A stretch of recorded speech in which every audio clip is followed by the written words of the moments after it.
오늘 하나님의 말씀은 예수님께서 시험 받으신 구절이죠. 하나님께서 이런 요지로 말씀을 전하라고 하시는 것 같습니다. 여러분들에게 혹 물질이 주어질 수도 있고 또 권위가 주어질 수도 있고 인기 혹은 명예가 주어질 수도 있습니다. 그럴 때 여러분들의 영혼을 지켜낼 수 있을 것인가? 아니면 그것을 얻고 그것과 함께 인생의 몰락을 경험할 것인가? 사실 세상에 많은 사람들은 원하지만 원할 수가 없습니다. 얻지를 못하죠. 율법주의의 길은 성공 확률이 매우 떨어지기 때문이죠. 예약된 것이 없습니다. 그것은 약속이 아니기 때문에요. 하지만 세상 사람들이 운이 좋다, 아니면 또 그에 상응하는 어마어마한 노력을 기울였다, 그랬을 때 하나님의 주권 아래에서 성공을 하는 사람들이 있지요. 그 성공을 하는 사람들을 보면 또 그 적합한 이유들이 있습니다. 그러니까 세상에서 성공한 사람들은요, 율법의 속성에 적합한 사람들이 성공합니다. 나태한 사람들은 절대 성공할 수 없죠.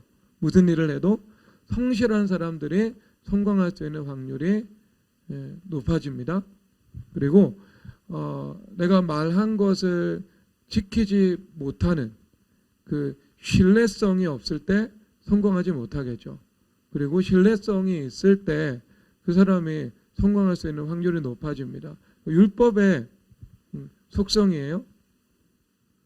여러분, 그 페르시아 제국이 당대에 패권을 차지했잖아요. 그 페르시아 제국의 성공에는 이유가 있고요. 페르시아 제국 이전에 왔었던 바벨론 제국의 실패도 그에 합당한 이유를 우리가 성경을 통해서 볼 수가 있어요. 다니엘 선지자께서 느부갓네살 왕 시절부터 박사장이 되고 총리가 됐죠. 그리고 그로부터 적어도 80년 정도 시간이 지났을 때 페르시아 제국이 바벨론 제국을 쓰러뜨리고 새로운 이 강자가 되거든요. 그런데 그 페르시아 제국에서도 다니엘 선조께서 총리가 됐어요. 왕은 적어도 5명 정도 모신 것 같고요. 그리고 왕조는 교체가 되었음에도 불구하고 이 두 제국의 총리가 되어서 제국의 실무에 상당 부분을 하나님의 통치에 영향력을 미치는 사람으로 살았습니다. 그런데 페르시아가 왜 성공했을까라고 보았을 때 제가 거기서 힌트를 얻을 수 있는 거죠.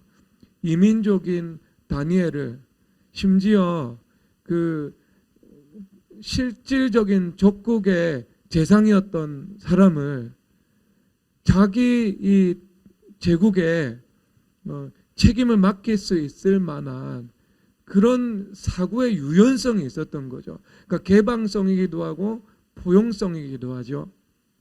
그러니까 이걸 무작정 또 적용하면 안 된다는 거 알고 계시죠? 솔로몬이 하나님 중심에서 어긋난 개방성과 포용성을 가지고 정책을 펼쳤다가 그 나라가 망했습니다. 하지만 여러분, 여기서 관통하는 코드가 뭐냐 하면은요, 제사장 나라라는 속성이잖아요. 제사장 나라. 내가 세국을 펼치는, 나 혼자 잘 사는 나라가 아니고 나를 통해서 이웃과 열방이 하나님의 복을 받게 만드는 나라. 이것이 제사장 나라의 속성이거든요. 그런 율법의 속성이 있기 때문에 세상의 국가나 세상의 기업이나 세상의 사람들도 성공하는 것은 분명합니다. 그 율법에 완벽하게 위배되어서는요, 어떤 나라도 성공할 수가 없죠. 그러니까 세국하는 나라들 중에 성공하는 나라를 여러분 보았습니까? 지금 제가 말했던 이 기본적인 원칙을 무시하고 어떤 인사를 펼치는데 잘 되는 기업을 보았어요? 없습니다, 여러분. 이 무한 경쟁에서요, 승리할 수가 없어요. 무언가 하나님의 법과 합치되는 속성이 있기 때문이죠. 그럼에도 불구하고 성공하는 것은요, 지극히도 확률상 높은 확률을 가지고 있지 않고요, 희박한 확률을 가지고 있습니다. 여러분, 수많은 이 기업들이 반도체에 투자하잖아요. 근데 반도체에서 성공한 기업은요, 전 세계에서 5개 정도밖에 안 되죠. 삼성, TSMC, 인텔, 퀄컴. 반도체 만드는 그 기업, 원천 이 부품 회사들은 많이 있겠지만 실제 반도체 메이커에서 SK까지 요 한 4-5개 기업 외에 어떤 기업이 헤게모니를 가지고 있습니까? 하지만 여러분, 일본에서도 엄청난 기업, 수의 기업들, 일본 전자업계 10개가 힘을 합쳐서 LP다 만들었잖아요. 그래서 삼성을 지구에서 지워버리자, 이 목표를 가지고 만들었잖아요. 그런데 결국 LP다가 지워졌어요. 삼성이 치킨 게임에서 승리했죠. 그 일본에서는요, LP다 만든 기사는 떴는데요, LP다가 도산한 기사는 안 떠요. 수치스럽기 때문에. 그 다음부터는요, 다시는 그런 시도조차 하지 않습니다. 그런 시도를 할 여력이 없어요. 재력이 안 되고요. 이미 그 인적 자원의 기반이 무너졌죠. 그 중국은요, 지금 미국하고 싸우면서 이 대한민국의 반도체 패권을 본인들이 삼키기 위해서 얼마나 많이 노력했습니까? 하지만 제재가 들어가면서요, 여기도 크게 타격을 받았죠. 여러분, 세상에서도 많은 국가들이 총력전을 펼치면서, 그것도 그 인적인 자원이나 아니면 학적인 기반이 있는 나라들, 그리고 투자할 수 있는 재정적 여력이 있는 나라들이 그 일에 투자를 했지만, 투신을 했지만 성공한 사례는요, 극히 일부에 지나지 않죠. 그리고 그 성공도 영구적인 게 아니에요. 하루아침에 망할 수도 있어요. 선택 하나 잘못하면은요. 희박하죠, 여러분. 희박하다니까. 근데 문제는 세상에서 희박한 확률로 성공을 해서 인기를 얻었고 돈을 얻었고 권력을 얻었다라고 했을 때, 그것과 함께 자기의 영혼을 보존하는 사람들보다 그것과 함께 자신의 영혼이 원수마귀에게 팔려서 잃어버리는 경우들이 너무나도 허다하고 허다하다라는 사실입니다. 그런데 하나님께서 지극히도 사랑하시는 성도들입니다. 그러면 그 성도들이 주님께서 이 권력과 인기와 물질을 얻고 타락하고 영혼을 잃어버리고 지옥에 가는 것을 조금이라도 원하실까요? 결단코 원하시지 않습니다. 하나님께서는요, 모든 것을 보고 계시잖아요. 그러니까 무엇이 제일 중요한지 알고 계시죠. 무엇이 제일 중요하죠? 하나님은요, 삼성보다 이재용 씨가 구원받고 천국 가는 게 더 중요해요. 그게 제일 중요해요. 하나님 입장에서는요. 누군가의 영혼이 구원을 받고 천국 가고, 천국에서 이 땅에서 100년을 산다면 그 영원한 세월 동안 그 상급을 누리면서 살아가는 것, 이것이 비교할 가치가 되지 못하는 거죠. 그러니까 이 땅에서의 삶이 가치가 있다면 그 가치는 이 땅에서 내가 속한 그 민족 가운데에서, 아니면 주님께서 주시는 선교의 영역 가운데서 하나님의 나라를 이루고 그리스도의 인격을 닮아가고 그리스도와 동행하며 그리고 전도하고, 그래서 이 땅에서 나에게도 영원한 상급을 내가 영원한 상급을 쌓으며, 그리고 또 누군가 다른 영혼들을 예수님께로 인도하는 역할, 예수 그리스도를 알게 하는 그 역할, 그것이 있기 때문에 이 땅에서의 삶이 가치가 있는 것이지, 단지 여러분 어떤 귀중함이나 아니면은 그 시간의 그 영원함이나 아니면 이 정말 이게 이 가치를 1대1로 대응을 시켜서 비교하면은요, 이 땅의 삶 자체는요 무가치한 거예요. 전도를 배제하고, 기도해서 하나님 나라를 이루는 것을 배제하고, 그리스도와 동행하는 삶을 배제하고, 예수님의 그 성결을 닮아가는 삶을 배제하고, 영적인 전쟁을 배제하고, 전도와 선교를 배제하고, 그것을 배제한 다음에 그냥 여러분 이 땅에서 받는 어떤 복의 가치를 서로 상응시켜서 대응시켜서 비교하면은요, 이 땅의 삶은요 완전히 무가치한 것에 불과한 거죠. 주님 입장에서는요. 주님 입장에서는요, 여러분들의 영혼을 구원하는 거, 천국 가는 거, 천국에서 영원한 상급을 누리는 거, 그 상급을 위해서 이 땅의 삶을 내가 준비해 나가는 거, 이것보다 더 귀한 것은 없어요. 그러니까 하나님께서 그래서 성도들에게는요, 주님께서 일용할 양식을 주시고, 그 다음에 기도할 때 필요를 공급하시고, 그리고 하나님께서 풍성한 하나님 나라의 삶을 살아갈 수 있도록 은혜를 베푸세요. 하지만 과도한 물질이나 과도한 권력이나 아니면 과도한 인기를 주님께서 주시는 일은요 매우 매우 조심스러워 하십니다. 이유를 아시겠죠, 여러분? 이유를 아시겠죠?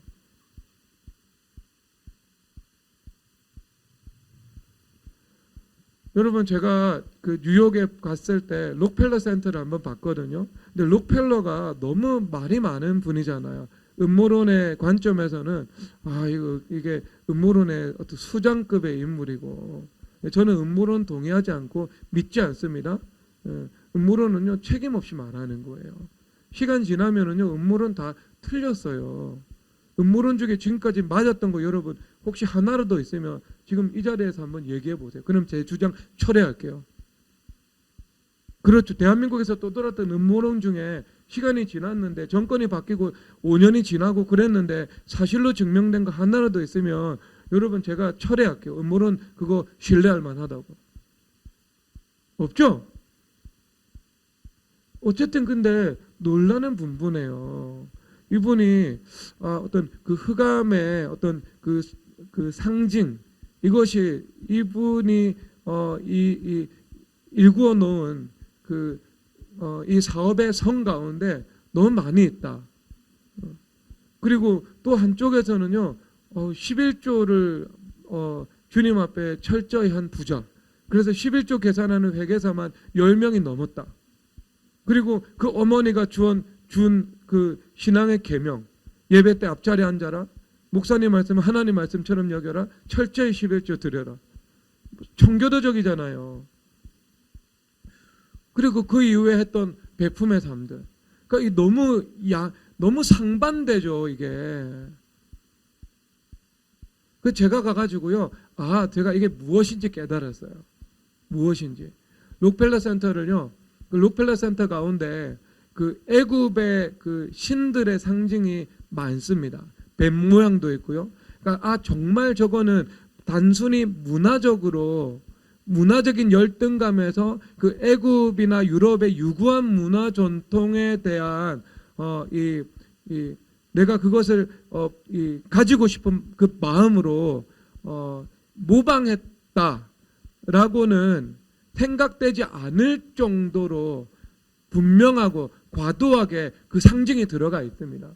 왜냐하면 여러분 그 유구한 문화 전통 중에 본받을 게 애굽의 오시리스 신밖에 없어요. 뱀의 형상밖에 없어요.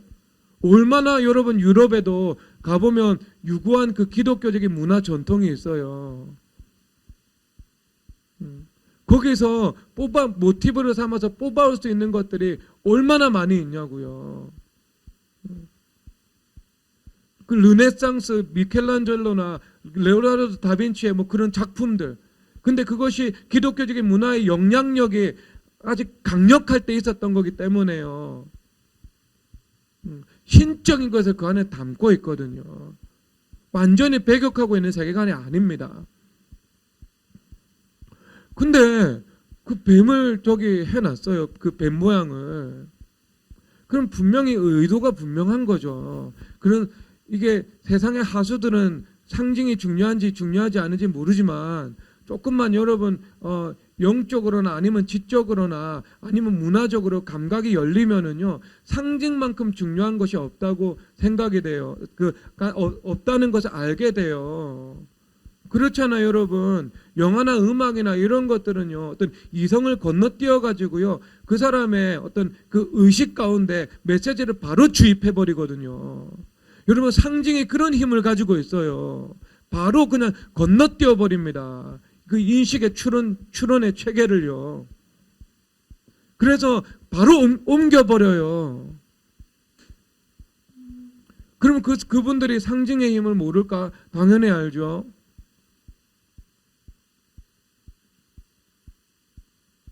근데 그걸 누가 지었냐면요. 록펠러 2세가 지었더라고요. 아, 이 집안이 바로 이런 집안이구나. 성령으로 시작해서 육체로 마쳤구나.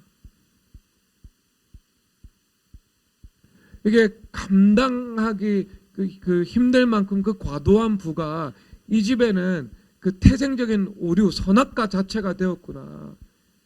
아버지는 어찌해서 믿음의 뿌리가 있었고 어머니의 신앙 교육이 있었고 기도가 있었고 그래서 자기의 영혼을 간신히 간수할 수 있었을지 모르나 하지만 그 자녀는 그 감당할 수 없는 그 아버지가 물려준 그 재력 앞에서 영혼을 원수 마귀에게 팔아 넘겼구나.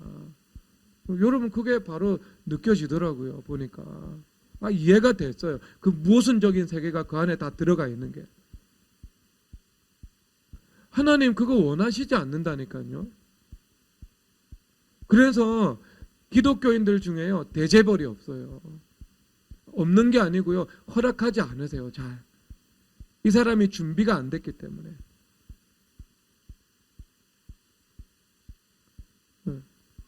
준비가 안 됐기 때문에. 대한민국에 있는 성도들 가운데에요.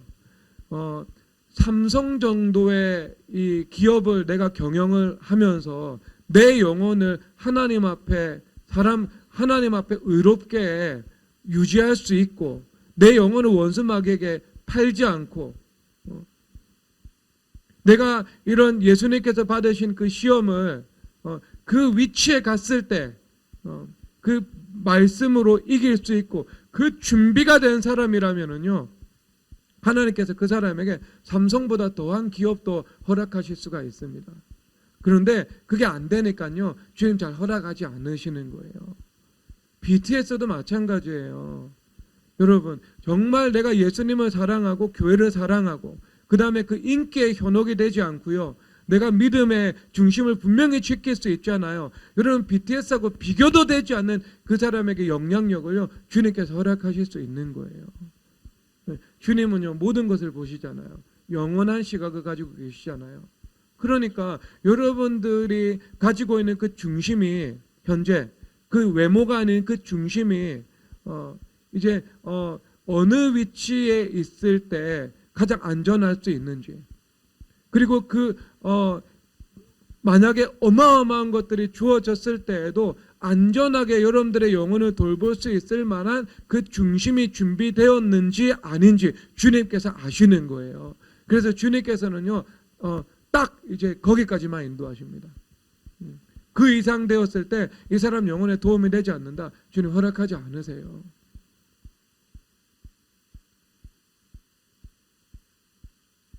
예를 들어 어떤 사람이요 장사를 시작해서 돈을 엄청 많이 벌었어요. 근데 엄청 많이 벌고 있는데요 돈 욕심이 생긴 거예요. 그래가지고 주일날 이제 장사를 시작해버려요. 그러면 제가 장담하지만 얼마 예배 안 오고 얼마 못 가가지고요 그 사람 망할 거예요. 그럼 다시 이제 그 다음부터는요 어떤 일이 벌어지냐면 그 다음부터는요 쉽지 않습니다. 그 다음부터는 돈 벌기 쉽지 않아요. 왜냐하면 그 영어는요, 그 중심이 돈을 주면 타락한다. 이게 공식이 성립이 된 거죠. 돈 주면 타락하는 거죠. 타락해서 지옥 가는 거죠. 주님 사랑하는 자들과 지옥 가는 거 주님 내버려 두실 수가 없는 거죠. 그렇기 때문에 그 사람에게는요, 주님께서 다른 것은 주신다 하더라도 돈을 주실 수는 없어요. 영혼 때문에 그렇습니다. 그러니까 이 시험이라는 것을 내가 지금 이 시점에서도 이길 수 있어야 되지만 내가 미래 시점에서 내가 이 모든 것을 시험을 통과하고 얻고 난 다음에 어떻게 내가 활용할 것인가, 그리고 그것에 대해서 내가 죽을 수 있을 것인가, 아니면 그것에 대해서 미동도 하지 않을 정도로 내가 이미 죽어버렸는가, 주님께서 그것을 보시는 거죠. 보시는 거. 확실한 사실은요, 돈 없을 때 영혼 지키는 것보다 돈 있을 때 영혼 지키는 게 더 힘들고요, 명예 없을 때 영혼 지키는 것보다 있을 때 지키는 게 더 힘들고요, 권력 없을 때보다 권력이 있을 때 타락하기는 30배, 60배, 100배 더 쉬워진다는 사실입니다. 그건 여러분 동의하시죠? 일반적으로. 여러분, 그래서 아담이 이 선악과의 시험에서 실패했죠. 근데 그 선악과의 시험은 육신의 정욕, 안목의 정욕, 이생의 자랑, 이 세 가지를 각각 대표하고 있죠. 인간의 모든 시험, 보암직도 하고 먹음직도 하고, 그리고 지혜롭게 할 만큼 탐스럽게도 한 나무인지라 라고 말을 하고 있죠. 요약한 거예요. 그런데 그 세 가지 시험을 이제 두 번째 아담으로 오신 예수님께서는 인간의 구원자가 되기 위해서 그 시험에서 반드시 승리하셔야 되겠죠. 그래서 그 시험에서 승리한 다음에 성령 하나님의 능력으로 가나안을 주님께서 다니시면서 영혼들을 하나님 품으로 이끄는 사명을 감당해 나가시는 것입니다. 그러면 마귀들이 예수님을 시험했다면, 첫 번째 사람 아담을 시험했고 두 번째 아담으로 오신 예수님을 시험했다면 그 시험은 동일하게 우리에게도 주어지겠지요. 그래서 요한 사도께서 말씀을 하시잖아요. 세상을 사랑하면 하나님을 사랑하는 것이 그 안에 있지 아니하나니. 그래서 그 세상을 사랑하는 것은 육신의 정욕과 안목의 정욕과 이생의 자랑이다. 이렇게 말씀하고 계신 거죠. 동일하게 우리에게도 적용할 수 있는 겁니다. 예수님께서 시험에서 이기셨기 때문에 우리에게는 그 시험이 없다? 누가 그런 말을 해요? 그 말씀이 아니고 이 말씀이 가르치는 것은 아담은 실패했지만 예수님은 성공했다. 그래서 너희들도 예수 그리스도의 은혜로 그리고 기록된 하나님의 말씀의 능력을 힘입어, 그리고 예수님께서 성령 하나님의 능력으로 마귀를 이긴 것처럼 너희들도 성령 하나님의 능력으로 동일한 시험에서 승리할 수 있음을 말씀하시는 거죠. 그래서 패배한 선악과의 시대가 셔터가 내려가고요, 승리한 예수 그리스도의 시대가 셔터가 올라간 겁니다. 예수 그리스도께서 친히 그 터닝 포인트가 되어 주신 것이지요. 그래서 그분이 길이 되시고 진리가 되시고 생명 되어 주신다. 다 되시는 거죠. 그렇죠? 다 되시는 거예요. 왜? 그분이 생명이 되신다고 말씀하셨으니까. 성령 하나님의 능력이 되어 주셔서 이것을 우리 가운데서 이루어질 수 있도록 주님께서 힘을 주실 것이다. 지혜를 주실 것이다. 그것이 그리스도께서 길이요 진리요 생명이다. 이것을 다 말씀하고 계신 것입니다. 그래서 처음에 예수님께서 시험 받으신 것이 무엇인가? 하나님의 아들이거든 이 돌을 떡이 되게 하라라고 말씀을 하고 있죠. 그리고 예수님께서는 사람이 떡으로만 사는 것이 아니요 하나님의 말씀으로 살 것이다. 이렇게 말씀하고 있습니다. 이것은 간단하죠. 물질입니다. 이것은요. 물질이냐? 보이는 물질과 보이지 않는 하나님의 말씀입니다. 그 빵이라는 것은 내가 먹을 것이지만 그냥 우리가 이 물질, 세상의 물질적인 것들 아니면 진짜 우리가 써야 되는 그 재정들, 이것을 대표해서 그냥 빵이다라는 것으로 표상해서 온 시험이죠. 그렇죠? 그 시험인 거죠. 그러면 이제 어떤 극단론으로 빠져가지고요. 그러면 예수님께서 우리에게 빵을 주시지 않는가? 예수님은 빵을 무시하는가 하는 질문을 할 수 있죠. 그것은 역시 아닙니다. 역시 아니죠. 왜냐하면 예수님께서 오병이어 기적을 통해 가지고요. 주님께서 우리에게 양식을 나누어 주셨죠. 성경에서 말씀하고 있잖아요. 그리고 에베소서 3장과 4장에서 주님 말씀하시잖아요.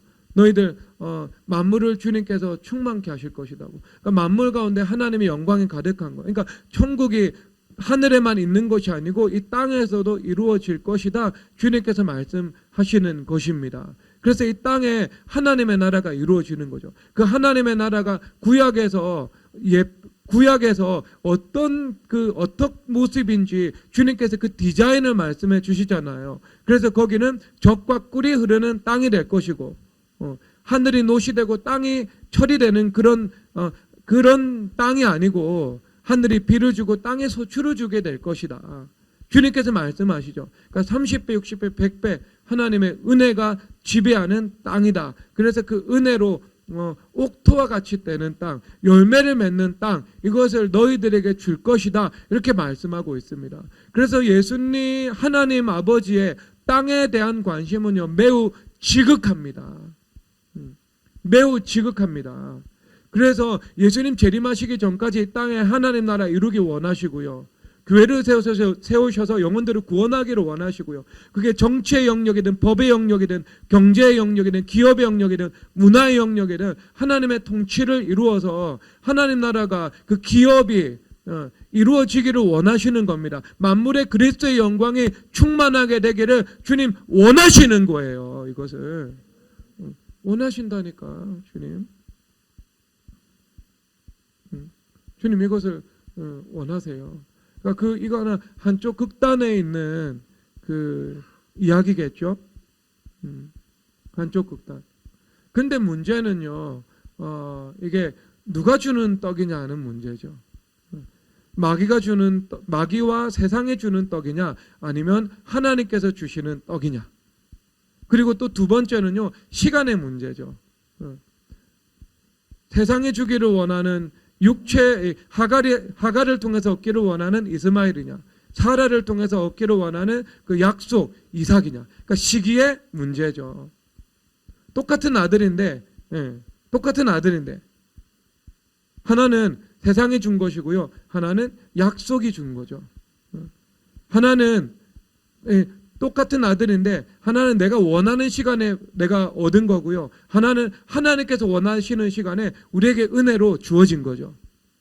하나는 내가 내 힘으로 쟁취한 것이고요. 하나는 하늘로부터 하나님의 은혜로 우리가 상속받은 것이죠.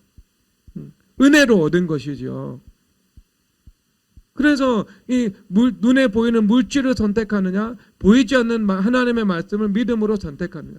그래서 사람이 떡으로만 사는 것이 아니요, 떡도 필요하다는 얘기죠. 하나님의 말씀으로 살 것이다. 히브리어에서 살 것이다. 이것은요, 모든 삶을 포괄하는 개념이겠죠. 그렇죠. 내가 살게 될 것이다. 이 말. 그냥 이것을 여러분 제일 좋은 것은요, 그냥 어떤 문학적으로 그냥 탁 받아들이면 되죠. 이것을요. 내가 살 것이다. 그러면 이건 모든 사람한테 다 적용되고 있죠. 내가 사업에 실패해서 내 삶과 가정에 죽을 지경이 됐습니다. 내가 살 것이다. 내가 가정에 어떤 문제가 극심해서 자녀들 때문에 너무 지독한 고통을 당하고 가정은 파탄되었다. 내가 살 것이다. 그 가정이 회복되는 거죠. 그렇죠? 내가 당장 내일 먹을 것이 없어요. 하루하루 내가 급급한 삶을 너무나도 핍절한 삶을 살아가고 있습니다. 소망도 없어요. 그런데 내가 이제 살 것이다. 그리고 영적으로 당연히 살 것이다죠. 이 모든 것을 다 포함하고 있습니다. 구약의 히브리어 용례에는 그러합니다. 모든 사는 거죠. 전쟁에서 패배하지 않고 내가 승리하는 거, 사는 거예요. 그런데 무엇을 통해서 산다고요? 말씀이. 하나님의 말씀으로 내가 살게 되는 거죠. 그래서 말씀이 우리의 현실의 모든 문제를 직시시키고 현실의 모든 문제를 풀고 현실의 모든 문제에 답을 제공해주고 그리고 현실의 모든 것들을 공급해 준다는 것, 이것이 하나님의 말씀으로 산다는 것을 의미하는 거죠. 그렇죠. 여러분, 하나님 없는 세계에 떡을 약속한다. 떡을 제공하기로 약속하지만 하나님이 없는 세계를 추구한다. 여러분, 그것이 사실상 선악과예요. 그게 여러분 선악과예요. 마르크스주의가요, 사람들에게 떡을 약속했어요. 떡을. 하지만 무엇 없는 세계를 약속했죠. 그것과 함께 기독교는 민중의 아편이다라고 한 거예요.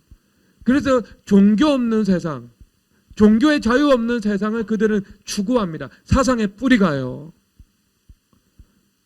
그게 선악과예요. 그게 사회주의가 선악과라고요. 안 그래요? 하나님이 없는데 떡을 준대.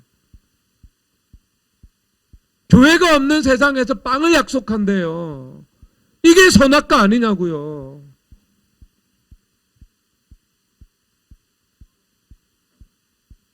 그렇죠. 딱 말씀에 맞아 떨어지잖아요, 지금. 그런데 여러분 아시죠? 선악과를 선택하면 영혼도 잃어버리고 하나님도 잃어버리고 떡도 잃어버린다는 거. 지옥에 떡이 있어요? 지옥에 떡 없어요.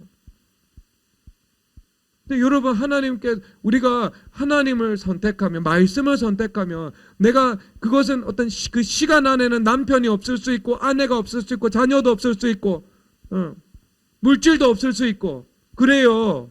하지만 시간이 지나면은요, 주님께서 부활을 주시죠. 이삭을 주시죠, 이삭을. 약속을요. 그리고 천국에는 다 있어요. 천국에 먹을 거 있어요, 여러분. 천국에 먹을 거 있다니까요. 생명의 떡 있고 생명수가 있어요. 우리가 상상할 수 없을 만큼 좋은 것이 많이 있을 거예요. 전 천국 가기를 꿈꾸고 있어요. 천국 가서 커피 마시려고. 네. 불면증 오고 나서 커피를 끊어서 커피를 못 마신다고요, 지금.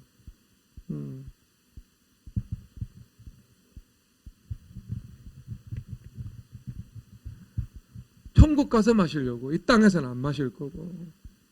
커피 마시러 빨리 천국 가야 될 것 같아요. 사명 마치고.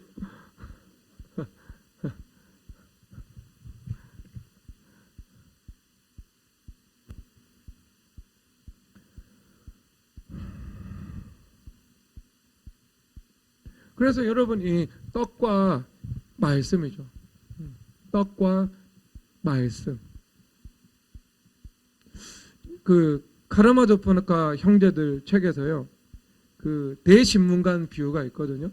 이반이라는 무신론자가 있습니다. 그러니까 알료샤는 예수 그리스도의 구원을 대표하는 인물로 나오고요. 이반은 무신론자입니다. 그리고 니콜라이는 아주 아버지를 닮은 방탕한 사람이에요. 그리고 카라마조프는요, 아버지 같지 않은 아버지입니다. 요약을 하면은, 근데 이반이 그 알료샤 앞에서 이게 수사였습니다. 수도사요. 그 알료샤 앞에서요, 자기가 이제 무신론자로서 대신문관 비유를 하고 있죠. 그 대신문관은요, 그 16세기 스페인의 종교 재판의 총책임자입니다. 그리고 누구를 신문하느냐? 예수 그리스도를 신문하고 있는 거예요. 한 예수님을 닮은 선지자가 나타나서 기적을 행하고 있었는데 잡아온 겁니다. 그러니까 그 이야기의 배경 속에서는 예수님을 상징하고 있는 인물이죠. 그에게 이야기를 합니다. 물론 이제 예수님이라는 말을 쓰지 않습니다. 근데 하지만 저는 예수님이라는 말을 써야죠. 예수님께서는 이 떡과 말씀 사이에 말씀을 선택해서 인간에게 자유의지를 부여했다고. 그래서 자유의지 가운데 모든 인간들이 떡과 하나님의 말씀이라는 그 선택의 갈림길 안에서 내가 무엇을 선택할지 요구받아야 되는 그 순간에 직면했다고. 그러니까 비판하고 있는 거예요. 하지만 이제 자기는 뭐라고 하냐면은 이 선악과를 선택하는, 그러니까 제 해석입니다. 빵을 선택하는 사람의 편에 서기로 작정했다. 그래서 나는 빵을 줄 것이고 빵을 주는 대신 그들로부터 자유를 반납받았다. 이렇게 말하고 있어요. 그리고 나서 이제 논의를 딱 진전시키다가 미래의 사회는 이 조직된 전체주의 사회가 될 것이다. 자유를 반납받는 대신에 빵을 주는 사회. 그렇게 이야기를 하고 있습니다. 그러니까 이게 이반의 사고방식의 전제 자체 중에 매우 그릇된 것이 많아요. 그러니까 이해하기가 쉽지 않아요. 왜? 우리는 바른 전제를 성경의 수평수역적 사고를 가지고 있으니까 아예 무신론자의 왜곡된 전제 자체가 어떤 이게 서로 어떤 논리와 논리로 서로 대립해서 논박을 주고받을 논리가 되지 못하는 거죠. 그릇된 전제를 가지고 있으니까 아예. 하지만 주장을 요약하면 그래요. 자유를 반납하는 대신에 내가 빵을 얻었다. 이런 것들을 얘기를 하고 있죠. 근데 사실 여러분 이 전체주의 사회가 그렇잖아요. 빵을 약속하는데요. 하지만 너희들에게는 자유가 없는 거죠. 종교의 자유도 없고요. 모든 자유가 부정되는 거죠. 하지만 빵은 약속되는 거죠. 그러니까 먹고 살 수는 있는 겁니다. 그렇게 주장을 하고 있어요. 여러분, 하나님께서는 우리에게 자유의지를 주셨죠? 그게 얼마나 귀한지 주님께서 선악과도 만드셨죠.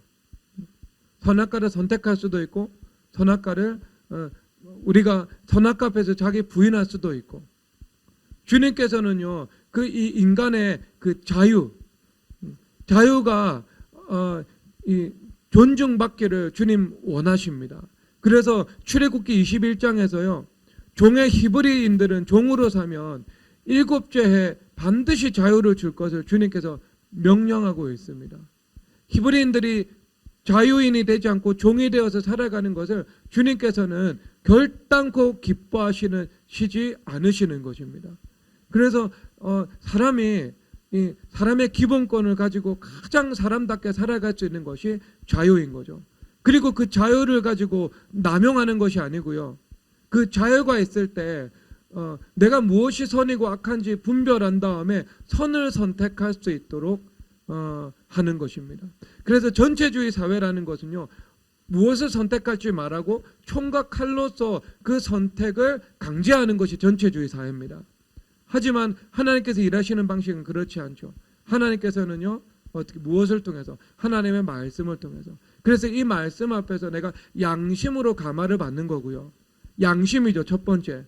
그리고 두 번째로는요, 무엇이 오냐면은 그의 선택에 따르는 책임이 따릅니다. 선택에 따르는 책임이 오는데요, 그것은요 징계로 나타나는데, 징계라고 생각을 하잖아요, 여러분. 내가 선악과를 선택해서 어떤 내가 원하지 않는 결과가 나타났습니다. 파행이 나타났어요. 가시 원건키를 맺게 되었어요. 그런데 그게 하나님의 절대 주권의 관점에서는 징계하셨다 이렇게 말씀을 하잖아요. 그런데 그게 인간의 선택의 관점에서는요 자천한 거예요. 그것이 내가 생명과를 선택하는 순종을 행하지 않고 하나님의 말씀에 위배되어서 선악과를 선택을 했기 때문에 그 선악과 선택의 결과가 나타난 거죠. 하나님 불순종에 축복하실 수가 없죠. 하나님은 은혜를 주시기를 원하시는데요, 그 은혜를 내가 저버린 거예요. 그래서 예레미야서에서 뭐라고 말을 하고 있어요? 너희 죄가 너희 스스로 너희 앞에 좋은 것을 막았다고. 주님은 좋은 것 주기를 원하시는데 그 좋은 것을 나의 불순종이, 나의 거역이, 나의 선악과가, 나의 우상숭배가 막고 있다 이렇게 말씀을 하고 있는 거죠. 하나님은 풍성해 주기를 원하시는데 은혜로우신 주님이라서요. 그렇죠. 그러니까 뭐가 따르냐면요, 양심의 감화로 말씀을 하시고요. 두 번째는요, 그 선택의 결과에 대해서 책임이 있습니다. 선택에 대한 책임이 있다고요. 그런데 이게 어떤 사람에게는요, 열매로 알리라. 주님 열매로 알리라고 말씀하셨기 때문에 30배, 60배, 100배라는 그 복된 열매를 통해서 주님 말씀하시는 거죠. 그리고 어떤 사람은요, 그 반대로 그 선택의 결과로 인해서 심은 대로 거두는 것으로 인해서 삶 속에서 그 화가 나타나는 겁니다. 환란이 나타나는 거예요. 그러니까 이게 한쪽 편에서는 하나님 징계처럼 보이는데 또 다른 반대편의 관점에서 볼 때는요, 자초난 거라고요. 그게 자초한 거. 주님 주기를 원하시지 않는 거. 내가 만든 나의 미래. 주님께서 디자인하신 여러분들의 미래는 그런 모습이 아닐 수도 있는 거죠. 그렇죠. 여러분 말고요. 여러분 다 순종하시는 분이니까. 주님께서 꿈꾸시고 주님께서 디자인해 나가시기를 원하시는 그 에덴, 가나안이라는 여러분들의 미래예요. 그런데 그것에 대해서 내가 불순종하고 예수 그리스도라는 길과 그 진리를 따라 그 길로 걸어가고 그 생명으로 살아 생명의 열매를 맺는 것이 아니라 내가 선택하는 그 나의 선악과의 길을 걸어감을 통해 가지고요, 주님의 진리가 없고 주님의 생명이 없으므로 열매 맺을 수 없는 것, 가시와 엉겅퀴가 날 수밖에 없는 것, 심은 대로 거두는 이 세상에서 파행을 거둘 수 없는 길, 그 길을 걸어간 거예요, 스스로. 그러니까 그게 뭐예요? 자초난 거예요, 자초난 거. 내가 심은 것을 내가 본 거죠. 누가 디자인한 거예요? 최고의 크리에이터 되신 성령 하나님께서 디자인한 인생이 아니고요, 내가 디자인한 인생인 거예요. 다시 따지고 보면 내가 불순종하고 간 거니까, 주님 원하시지 않는 길 간 거니까. 그렇죠? 내가 순종하면 예수님께서 주인이 되시니까 예수님께서 주인 되셔가지고 우리의 인생의 진로를 디자인해 나가시지 않겠어요. 그러니까 하나는 그리스도의 열매고 하나는 나의 열매인 거예요. 말씀과 선악과예요. 말씀과 떡이에요. 여기서 보면 자유의지를 주셨어요. 근데 책임이 따른다고요. 책임이 달라요. 그러니까 교회는요, 그런 곳이에요. 양심의 가마로 움직이는 거죠. 그렇죠. 총각 칼로 움직이는 것이 어떤 전체주의라면은요, 교회는요, 양심이에요. 여러분 교회 안 떠나시는 이유 있잖아요. 왜 교회 안 떠나요?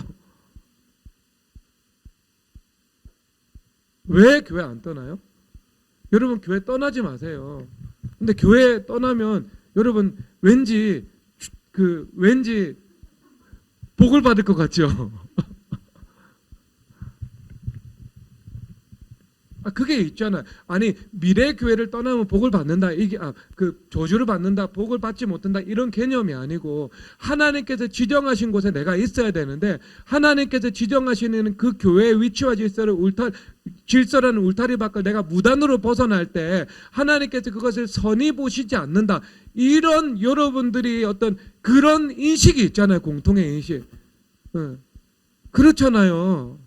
여러분 그것 때문이에요. 그것 때문에 여러분들이 나갈 수가 없는 거예요. 어느 교회도 마찬가지죠, 여러분. 그거는. 그러니까 그 교회를 우습게 여기고 함부로 교회를 떠나고 함부로 교회를 옮기는 사람들은요, 정말 망령된 거예요. 어느 교회든. 왜냐하면 하나님께서 그 교회라는 위치와 질서를 주시고 그 교회를 통해서 복을 주시기로 주님께서 작정하고 계신데, 함부로 사랑의 교회를 떠나고 함부로 온누리 교회를 떠나고 함부로 미래 교회를 떠나고, 어떻게 주님께서 그 사람에게 복을 주실 수가 있겠어요? 심은 대로 거두는데 어디에 심어야 되는데? 하나님의 뜰에다가 심어야 되잖아. 시편 92편에서 하나님의 뜰에다가 심을 때 너희들이 백향목처럼 종려나무처럼 번성하고 성장하게 될 것이라고.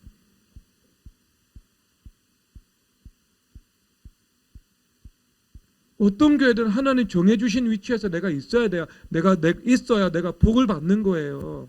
그러니까 그것이 있으니까 내가 양심의 가마를 받고 하나님의 뜻을 지각하고 하나님 기뻐하시는 것과 기뻐하시지 않고 선히 여기시지 않는 것이 무섭죠, 여러분. 하나님 선히 여기시지 않는다. 하나님이 싫어하신다보다 더 무서운 말씀. 선히 여기시지 않는다. 굉장히 엄청난 복선이 깔려 있는 말씀이죠. 여러분 그게 양심의 가마예요. 양심의 가마. 꼭 11조 안 드리는 사람들은요, 정가의 보도처럼 하는 말이 뭔 줄 알아요? 이 사람들이 교회에서 11조 강요한대요. 뭘 강요해요? 안 나오면 그만이지. 그렇잖아요. 주일 아침에 여러분들이 교회를 온 것은 자발적인 선택에 의해서 교회를 온 거죠. 그렇죠. 새가족 등록지를 작성한 것은 자발적으로 와가지고 등록지를 작성하는 거잖아요. 여러분들이.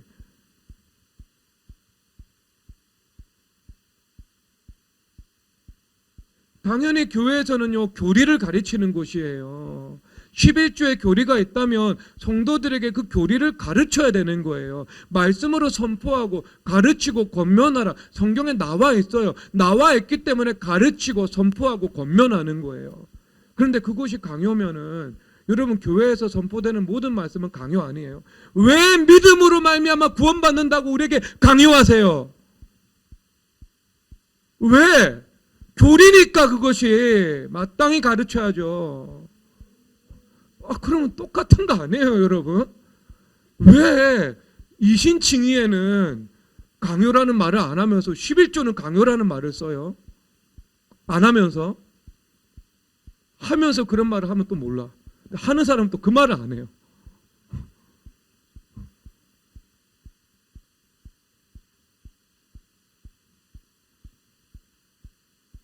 자유의지라니까요. 자유의지.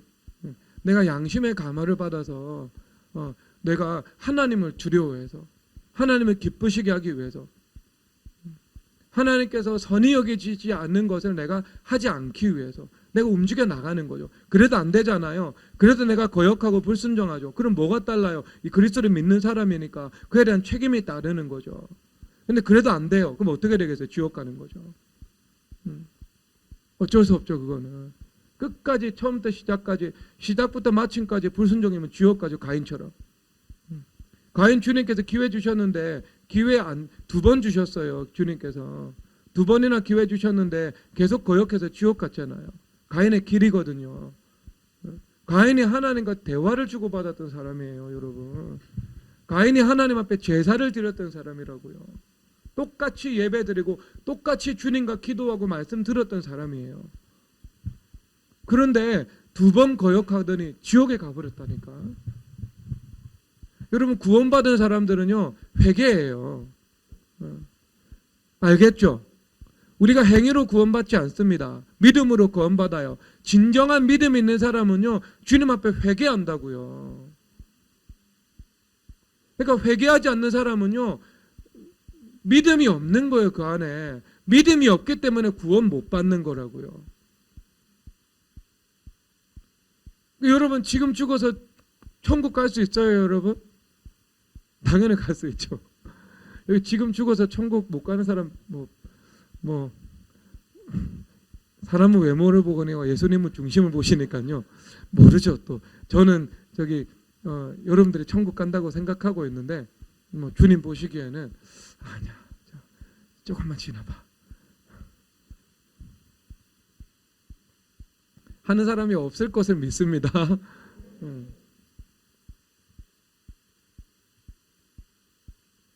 여러분, 그래서 이것은 물질에 대한 죽음을 얘기하고 있는 거예요. 그러니까 빵에 대해서 죽는다. 물질에 대해서 죽는다. 근데 물질에 대해서 죽어야 내가 물질을 소유할 수 있죠. 벨사살 왕이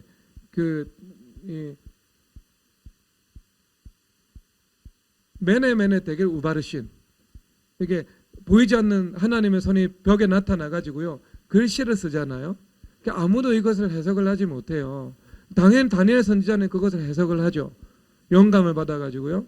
그런데 그때 내가 셋째 통치자의 자리를 줄 것이고, 그 다음에 내가 많은 선물을 줄 것이다. 이렇게 약속을 하죠. 금사슬을 걸어줄 것이고. 근데 다니엘 선지자가 와가지고요 뭐라고 이야기를 해요?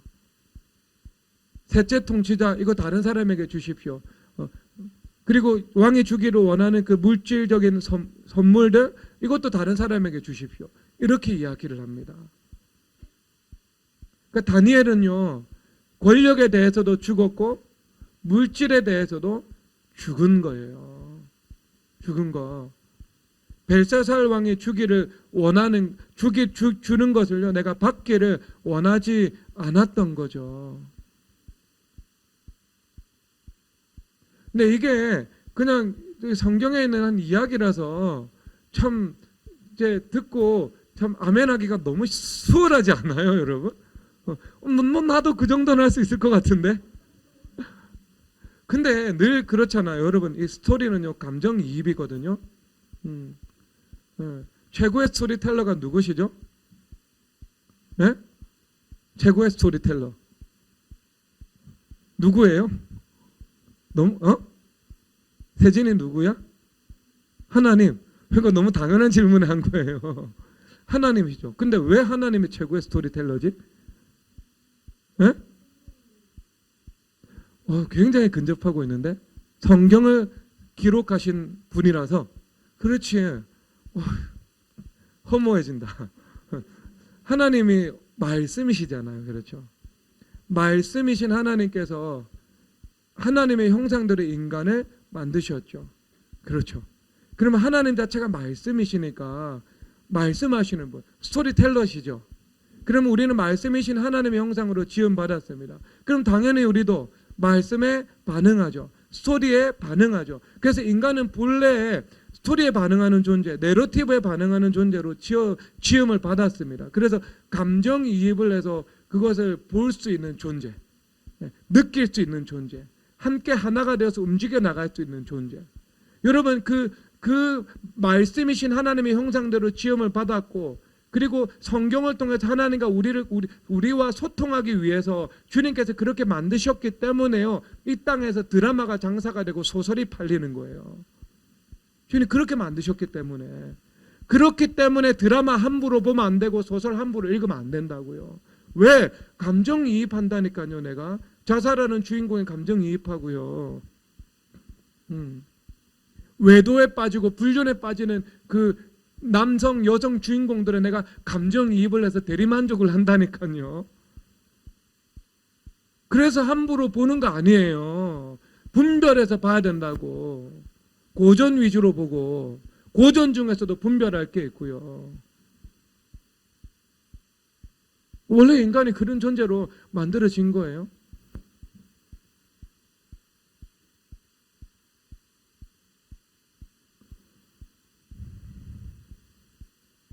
그래서 여러분 그 이야기 가운데 우리가 하나가 되어서 들어가잖아요. 다니엘의 이야기 가운데. 그러면 그런 일들이 여러분 일상에서 구현이 되는 거죠. 내가 물질과 현실의 물질과 그 다음에 보이지 않는 하나님의 말씀의 지배력 이 사이에서 내가 갈등하고 고민하고 할 수 있는 문제인 거죠. 그렇죠, 여러분. 이 자리에서 11조의 시험으로 고통당하는 사람은 없겠네요. 너무 쉬운 거죠, 이것은. 예물의 문제? 너무 간단한 거죠, 이거는. 이 정도 가지고는요, 믿음이 조금만 성장해도 11조, 감사예물, 절기예물, 주일예물, 이런 것 가지고요, 내가 주님 앞에 시험 받는 사람 거의 없습니다. 기꺼이 드릴 수 있어요. 근데 여기서 한 단계 더 나갔을 때 뭐냐면 이제 이 눈앞에 보이는 이 물질의 유혹 앞에서 내가 흔들릴 수 있는 거죠. 조금 더 나가서. 그렇죠. 당장 내가 눈앞에 물질을 주는데 하나님께서 기뻐하시지 않는 것. 여기서 내가 그 물질을 내려놓고 예수 그리스도를 선택할 수 있는 것. 지난주 어제 중앙 선데이에 보니까요, 비트코인 투자했다가 재산을 날려버린 사람들의 인터뷰가 쫙 나오더라고요. 어떤 사람은 자살하고, 어떤 사람은 자살 충동 느끼고, 어떤 사람은 어떤 사람은 그냥 잊어버리기 위해서, 그러니까 균형 잡아야 되니까요, 내가 잊고 하루에 12시간씩 배달하면서 그 빚을 갚기 위해서 노력하는 사람. 인터뷰 기사가 쫙 쫙 나오더라고요. 그러면서 공통적으로 거기서 기자가 정의 내리는 단어가 일확천금이죠. 일확천금. 일확천금의 유혹 앞에서. 근데 눈앞에 그 일확천금, 수천만 원, 수억 대의 유혹이 눈앞에 딱 찾아오고요. 그리고 그거 반대편에 예수 그리스도께서 계시다. 그랬을 때 선악과를 선택하지 않고 물질에 대해서 죽어서 그리스도를 선택할 수 있는 것. 이것은요, 주님 앞에 예물 드리는 것보다 조금 더 한 차원 더 높은 시험이겠죠. 그리고 또 한 단계 더 높아버리면은요, 아주 거룩한 것으로 포장되어 오죠. 주로. 거룩한 것으로. 그래서 너 지금 이 사업해가지고 돈을 벌어서 주님 앞에 드려 영광 올려드려라. 이런 거죠. 왜냐하면 원수마귀들이 지금 두 번째 시험에서는요, 야, 기록되었으되 내 발이 돌에 부딪히지 않게 하리라, 뛰어내리라, 이렇게 말씀하고 있잖아요. 하나님의 말씀을 이용해가지고요. 하나님 말씀 이용해서 무엇을 얻으라는 거예요? 인기 얻으라는 거예요. 지금 이건 인기 시험입니다. 왜? 성전은 수만들이 늘 왔다 갔다 하는 곳인데, 예루살렘 성전은 늘 순례자들이 오고 가는 곳이고요. 수도고요. 이스라엘에. 그러면 그 성전 높은 꼭대기 모든 사람들이 볼 수 있어요. 제가 가서 봤으니까 모든 사람들이 보고 주목하는 성전 꼭대기에서 뛰어내리면 거기는 모든 사람들이 아, 저분이 바로 메시아다라고 하면서 따라오지 않겠어요. 인기를 얻겠죠. 그런데 여러분, 얼마나 이게 그럴듯해요. 그렇죠. 너희들 그들에게 예수님 너희들 그들에게 인기를 얻고 명예를 얻어. 그리고 그 주어진 영향력이 있지. 그 영향력을 가지고 그들에게 복음을 전하고 선한 영향력을 펼쳐나가면 되는 거야. 여러분, 이런 유혹이 다가오잖아요. 우리가 삶을 살아가면서. 소탐대시라도록. 그렇잖아요. 주일날 예배 좀 안 드려도 돼. 주일날 너 그냥 대충 일부 예배 드리고 열심히 너 가가지고 공부해야 돼. 공부해서 좋은 대학 가. 좋은 대학 가서 너에게 어떤 성공할 수 있는 길이 열리고, 그 다음에 입지가 탄탄해지. 그때 너 하나님의 일을 하고, 그때 선한 영향력을 흘려보내고 너 늦지 않았어. 그렇게 여러분, 이거 똑같은 거 아니겠어요? 신영국 목사님이 동료 목사님 만나고 왔는데요. 동료 목사님들이 그런 말을 했대요. 그런 말을, 자기 교회 장로님들이 공예배 출석 안 하고요. 자기 교회 장로님 자녀들이 주일날 공부하러 간대요. 학원 가고.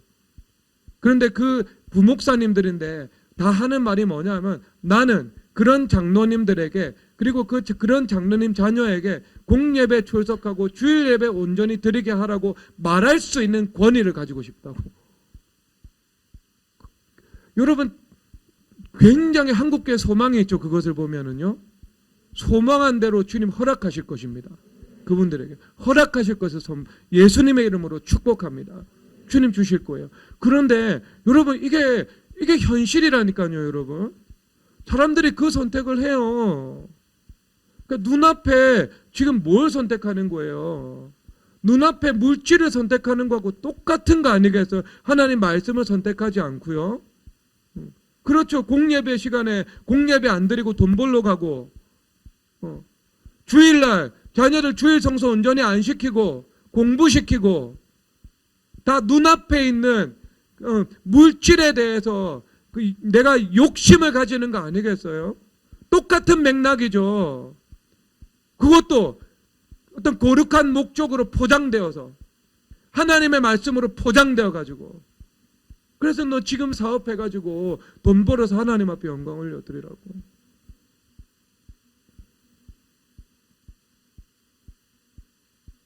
그런데 간사님도 안 된다고 하고 목사님도 안 된다고 하고, 그러면 거기서 내려놓는 것이 생명의 길입니다. 근데 자기 뜻을 관철시켜 버려요.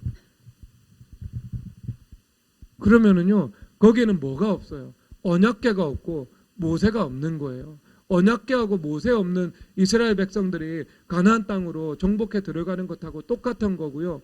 그리고 하갈의 아들 이스마엘을 나의 힘으로 쟁취하는 것하고 똑같아요. 그것을 통해서 주님 앞에 드리면 주님께서 영광 받으신다고요? 언제요? 순종이 제사보다 낫다는데요. 주님 순종을 통해서 영광 받으시죠. 무엇으로 상세하시려고요? 회개해야 되는 거예요. 그것은 회개. 여러분 그 현실의 단계에 올라가서 이것이 세밀한 영역에서 하나님의 말씀에 대한 순종과 불순종의 개념으로 다가올 때는요, 매우 선택하기 쉽지 않은 문제로 여러분 앞에 다가올 수 있습니다. 근데 여러분 그런 시험 앞에 완전히 죽어져야 되겠죠. 완전히 죽어져야 됩니다. 오늘 사실 이 이후에 있는 인기나 권력 여기까지는 다루지 못했는데요. 이것을 관통하는 여러분 핵심 회개 주제는요, 무엇인가? 여러분 안에는 정욕입니다. 정욕이라는 것은요, 하나님과 상관없이 원하는 겁니다. 하나님과 상관없이 물질을 원하고 권력을 원하고 인기를 원하는 것. 이것이 정욕입니다. 그래서 오늘 이 누가복음 4장 내용 전체를 요한 사도께서 정리하면서 정욕이라고 데피니션 내리고 있잖아요. 육신의 정욕, 안목의 정욕, 이생의 자랑이라고요. 그래서 그 정욕이 죽어져야 돼요. 근데 그 정욕의 대표는요, 음란으로 나타나거든요. 그러니까 성적인 욕구로 나타납니다. 그릇된 성적인 욕구요. 대표입니다, 이게. 대표. 권력욕도 있고 명예욕도 있고 인기욕도 있는데 이 모든 것을 어떤 음란의 연장선으로 보고 있는 거고요. 그런데 그 음란의 아주 대표적인 개념은요, 그냥 성적인 욕구예요. 그렇기 때문에 여러분 물질을 얻고 성적인 욕구로 무너질 수 있고요. 인기와 명예를 얻고 성적인 욕구로 무너질 수 있고요. 권력을 얻고 성적인 욕구로 무너질 수 있습니다. 신문에서 많이 보죠? 그렇죠? 왜 그러냐면은요, 그게 이 모든 것에 관통하는 주제가 하나의 키워드가 정욕인 거예요. 그러니까 제가 수요예배 때 말씀드린 것처럼 모든 죄는 블록체인처럼 존재한다고 그랬잖아요. 블록체인. 그래서 컴퓨터가 있지만 하나의 컴퓨터에 데이터를 입력하면 전체가 연동이 되어서 같은 데이터를 가지게 되거든요. 연동되어 있는 거죠. 그래서 이 죄가 권력욕, 명예욕, 인기욕, 물질욕, 그리고 그릇된 성적인 욕구, 이 모든 죄가요, 각각의 분할되어서 따로 존재하는 것이 아니고요, 하나로 연동되어서 존재하는 거죠. 그래서 물질에 대해서 죽지 못한 사람은요, 그 사람이 무너지는데 물질 때문에 무너질 수 있지만 정욕 때문에 무너지는 거, 음란 때문에. 권력과 명예, 인기에 대해서 죽지 못한 사람은요, 그것을 얻고 나서 무너지는데 무엇 때문에 무너진다고요? 성적인 욕구를 온전히 통제하지 못해서 성적인 범죄로 무너질 수 있다고요. 인생이. 그러니까 여러분 무엇을 회개해야 돼요? 정욕을 회개해야 돼요. 정욕을 회개해야 됩니다. 이 정욕 회개는요, 상당히 오래 걸립니다, 여러분. 음란 회개하고요, 음란 다음에 정욕까지 회개해야 돼요. 언제까지 회개해야 돼요, 여러분? 그런 생각 안 들 때까지 회개하면 됩니다. 언제나 죄는요, 중추신경인 우리의 생각을 통해서 들어오잖아요. 생각의 길이 있잖아요, 중추신경에. 생각을 통해서 들어오기 때문에요, 그런 생각이 들지 않을 때까지 기도를 드려야 됩니다. 내 이런 생각이 이제 안 드네. 나 이제 음란, 정욕, 내가 굉장히 자유해진 것 같아. 그런데요, 제가 장담합니다. 그런 생각하고 2주 있으면은요, 또 생각날 거예요. 왜냐하면은요, 생각보다 매우 뿌리가 깊은 죄입니다. 그 죄는요. 쉽게 청산되는 죄가 아닙니다. 아시겠죠? 그러니까 여러분, 여기서 문화의 일꾼이 되고 싶든지 재정의 일꾼이 되고 싶든지 아니면 내가 공직자가 되어가지고요, 어떤 권위 있는 일을 하고 싶든지 아니면 여러분 K-팝 스타가 되고 싶든지. 하은이 한번 해볼래? 춤 잘 추던데? 근데 음치라서 안 돼. 연기는 한번 도전해봐.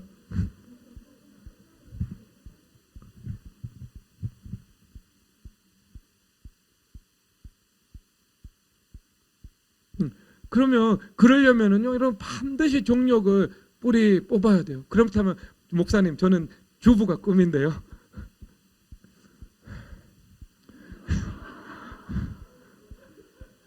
냅두세요 그러면. 냅두시고 냅둔 결과가 어떻게 되나 여러분들이 쭉 추적해가지고요. 나중에 한 10년 후에 저한테 결과 보고 하지 마세요. 회개하세요 주부도. 주부도 회개하셔야죠. 성결해야죠. 그래야지 가장 가까운 곳에 거룩한 영향력이 생수의 강으로 흘러가니까 가족을 위해서 회개해야 되죠. 이웃을 위해서 회개해야 되고, 그리고 내가 좀 다른 사람 섬기며 살아봐야 되지 않겠어요? 내 양을 먹이라. 그러려면 내가 성결해야 내가 다른 사람을 먹이죠. 내가 정결해서 자유해져야 다른 사람도 정욕에서 자유케 되는 길로 인도해 나갈 수 있지 않겠어요? 여러분, 이것은요, 그냥 간단하게 여러분 보혈 찬송 많이 하시면 됩니다. 예수는 정욕을 깨끗게 하시는 주시네. 예수는 정욕을 깨끗게 하시는 주시네. 예수는 정욕을 깨끗게 하시는 주시네. 이것을 한 10만 번 정도 한번 해보세요. 그러면 10만 번 간단합니다. 간단해요. 열심히 하면 10만 번 할 수 있습니다. 그러면 정말 여러분 이 정결해지는 것을 느낄 거예요. 그리고 예전에 들어왔던 생각들이 점점 줄어들기 시작하고요. 분별되기 시작하고요. 생각이 나지 않기 시작하고. 그렇게 될 거예요. You can do it. 여러분 할 수 있습니다. 누구의 능력으로요? 그리스도의 은혜로. 성결을 이루시는 성도님 되시기를 주님 이름으로 축복합니다. 찬양하겠습니다. 마음에 가득한 정욕을 깨치고, 육체에 가득한 정욕을 깨치고로 바꿔가지고요. 보혈 찬송 저기 찬송하도록 하겠습니다.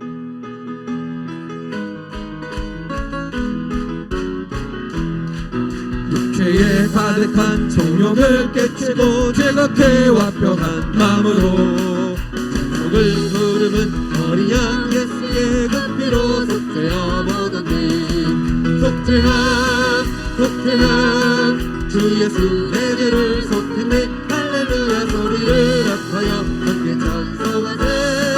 그 피로 속죄어 얻었네. 계속 육체에 가득한 정욕을 깨치고 죄각해와 변한 마음으로 찬송을 부르는 어린 양 예수의 그 배로 속죄함 얻었네.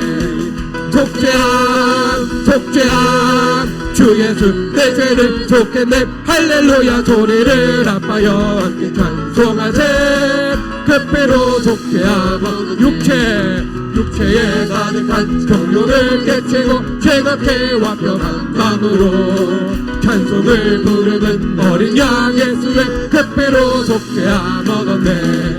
속죄한 주 예수 내 죄를 속했네. 할렐루야 소리를 합하여 함께 찬송하세. 그 배로 속죄함 얻었네. 육체에 가득한 정욕을 깨치고 죄각해와 변한 마음으로 찬송을 부르는 어린 양 예수의 그 배로 속죄함 얻었네.